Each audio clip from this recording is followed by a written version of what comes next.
Hello, hello, hello! Hello Philippines! Hello world! Panibagong buhay, panibagong pag-asa. Ito po si Clubs TV Vlog. Sa inyo'y bumabati. Chawot!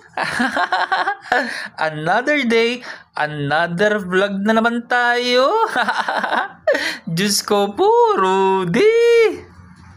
Ang topic natin sa araw na ito ay minsan pala, yung mga bagay na hindi natin nakuha, yung pa palang magliligtas sa atin.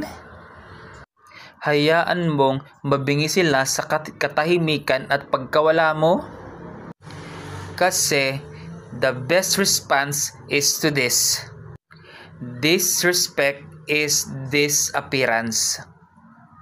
Hindi na kailangan ng explanation. The moment na nawalan ka ng value sa mata ng tao, that's a clue to walk away. Bakit ka mag-stay sa isang lugar na hindi na tinitingnan ng may respeto? Because respect is the minimum. Kapag wala lahat ng pagmamahal mo at effort mo, mababalewala lang. Kaya imbis na makipagtalo ka at i-prove mo yung worth mo, you better choose silence. Kasi yung silence na pagkawala mo, it means tinanggalan mo sila ng access sa buhay mo.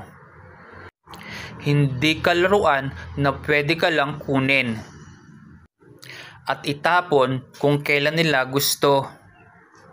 Mahalaga ka at importante ka. Kaya once they forget your worth, give them the gift of your absence. At isa pa, huwag kang manghihinayang sa isang men talaga para mag-end talaga.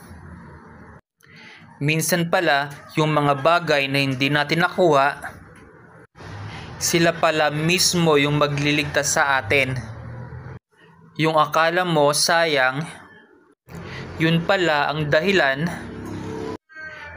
kung bakit nakaligtas ka sa mas masakit,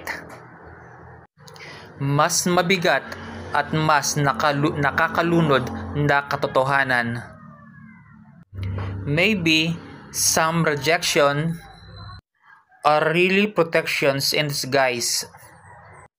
Kaya kahit hindi mo pa lubos maintindihan lahat ngayon, you're slowly learning at peace.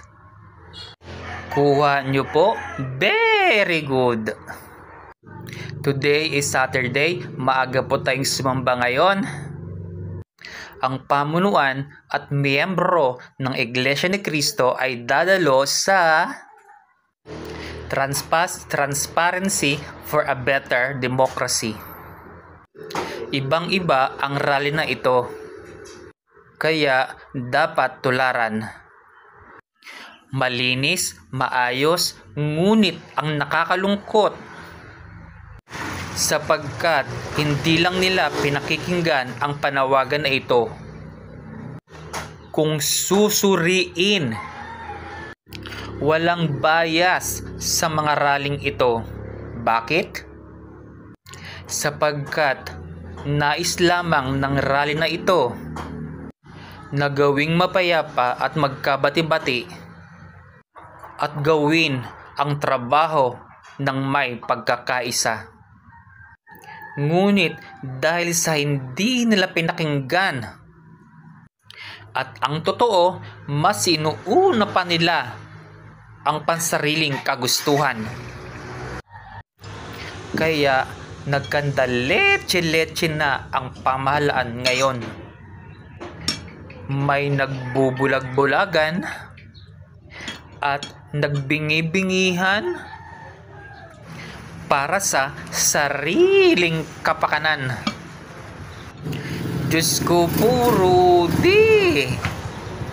Nanggigigil na naman ako. Rar, rar, rar. Chawot! Sana sa gagawing national rally na ito ay maging mapayapa. At si Ama ang center ng rally na ito. O siya, hanggang dito na lang. Magpapaalam na po tayo. Ito po si Kalabs TV Vlog. Sa inyo'y nagpapaalam. Bye-bye. Very good.